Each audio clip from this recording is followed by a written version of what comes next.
Hi, everyone. My name is Joe Kehrig, managing broker of Coldwell Banker Real Estate in Danville. And this is your San Ramon Valley real estate update for the week of December 14th. Let's get right into the graphs. You know, one of the things that we've been talking about in the past weeks is it is all about supply and demand. You can drop me any place in the United States, and I'll know where the market's going just based on actives compared to pending sales. Matter of fact, they say if there's less than a 5-month supply, it's a seller's market. Well, we passed that point months and months and months ago. So you'll see what's happening, especially what happens during the holiday season, is it is even getting worse because people don't put their homes on the market, because it's Thanksgiving, New Year's, Christmas, the holidays, and they wait, but the buyers are still out there. Now, normally during a normal season, it's pretty stagnant this time of the year. And then when we hit February, the buyers come out, and most of our appreciation the last 8 years has been February, March, April, and May. And once we get beyond the Easter spring break, we see more homes come on the market, and it kind of levels things out a little bit.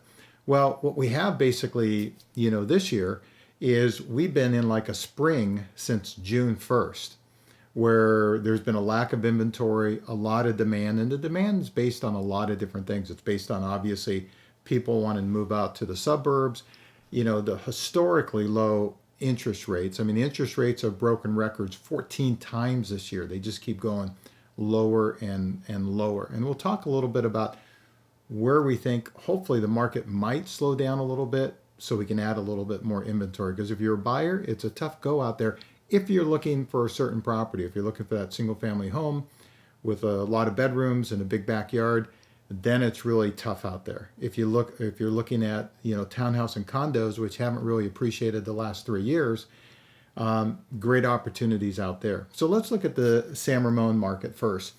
You can see what's happened last week. We've gone from 48 actives down to 36. Now you got to remember, at least a third of these are condos and townhouses. And you've seen actually pending sales go up from 99 to 105. That is not a good sign. Whenever you see the pending sales going up and the actives going down, it's taken what we've been having is an extreme seller's market, turning it into even more of a seller's market. So you can see San Ramon is, if you're a buyer, is not looking very good. Very little inventory out there. Danville, the same type of thing. You see that the inventory has gone down from 60 homes to 51 homes. But also the pending sales went down a little bit. And so at least, the pending sales have gone down by 5, but, the active properties have gone down by 9. So that's not heading in the best direction. Having said that, this was totally expected for this time of year. I mean, who's putting their home on the market in December unless you really have to sell? Or if you're an astute seller sitting there going, hey, listen, I want to go on the market when there's nothing else on the market. That's the way I'm going to get the highest price. So again, Danville, same type of thing. Let's look at Blackhawk. Again, you see the pending sales have stayed pretty much the same. Active has just bumped down a little bit. And unlike the inverted curve where you have Danville and San Ramon, where you have pendings here and actives here, you actually have actives ahead of pendings. That's not unusual, when you have a market that the average price is over $2 million. Matter of fact, the average of those 15 active properties in Blackhawk, which is as low as I've seen in 30 some odd years I've been professionally selling in Blackhawk, you basically have an average price of $3.3 million. So a lot of those listings, there's not as many buyers when you get above $3 million. So a lot of those listings will stay on the market. So when you really look at affordable listings in Blackhawk, they're far and few in between. But let's go to Alamo. Same type of thing in Alamo as you saw in San Ramon and Danville.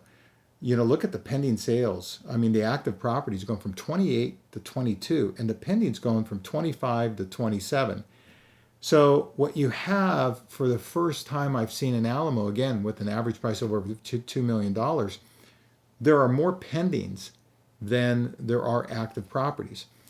So again, that's not a good trend, but one that, when we're going into the holiday season, we were basically expecting. Now, this is the market that is just nuts out there because the average price is around $1 million, and that's Dublin.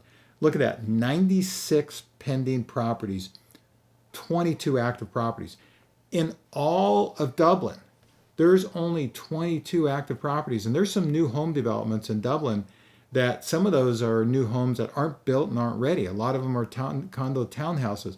I'll bet you there's less than probably 10 to 12 resale single family homes available in Dublin, and you have 96. We usually count, the basically the supply side, how fast things get burnt off in months. And we've been basically counting almost in weeks. In the past, we're basically counting in days on here, which means that if no more homes came on the market, how long would it take for those to burn off?